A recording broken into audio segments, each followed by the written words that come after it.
Indlela yothando ingukufa nokuphila ameva namagquma. Uthi lenhliziyo ebinothando seyaphenduka umzila wenzondo.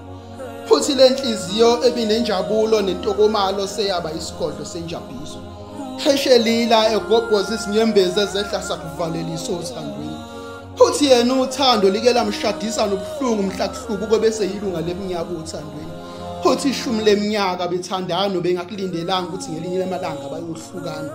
Futhi ubengakaze ecabanga impilo ngaphandle kwakhe kukanamhlanje impilo isimphilisa ngaphandle kwakhe. Waphenduka wabheka amathuna wasewakhoma. Wathi mina uthando ngilifanisa nesidumbu esigcwele kula malini. Ethi kangaka inkanuko inqoba uthando lisigqila senkanuko. Ukangaka izinyembezi uphawu lokuphuka kwenhliziyo kwabagilekile. Hey, indlela yothando ukufa nokuphila ameva namagquma. Wakhala umfana osemusha ngokeminyaka kepha ngokwebanga lempilo sewaba isaguga. Uthi hlezi uthando lafela ezinkalweni alangalanda ngehlahla ngakho selisipokela. Uthi esikhathini sasendulo uthando beliyindlu yokuphephela umphemo wokukhosela umuzi wentokomalo. Futhi namhlanje selaphenduka umnqakiswano umjikijelwano wenhliziyo ezibuya sesiphukile. Selaba nentengo lingenani okungenani akube nenani lemali ephaketheni lensizwa ukuze kuphile. Hey lafe lihle kakhulu madoda.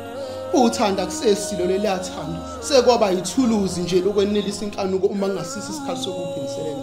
Sekwaba isithiyo sokufeza ukuvodla izibaya sobonumzana. Uthi nabafika bemsulo othandweni ohambeni lendlela yothando babantekenteke zife ngamvuno. Efakaza ethi indlela yothando iyikufa nokuphila ameva namagquma. Ngase ngizwa isililo sowesifazane okhala wasaphelelwa yithemba. Ethi qagela mina nethemba saphendwa kanjani inkukhu nempaba. Uthi kuhlezi kuthiwa ithemba libulali yena wabulawa yithemba ngoba wayemthemba waphenduka isitha senjabulo yakhe engazizelele.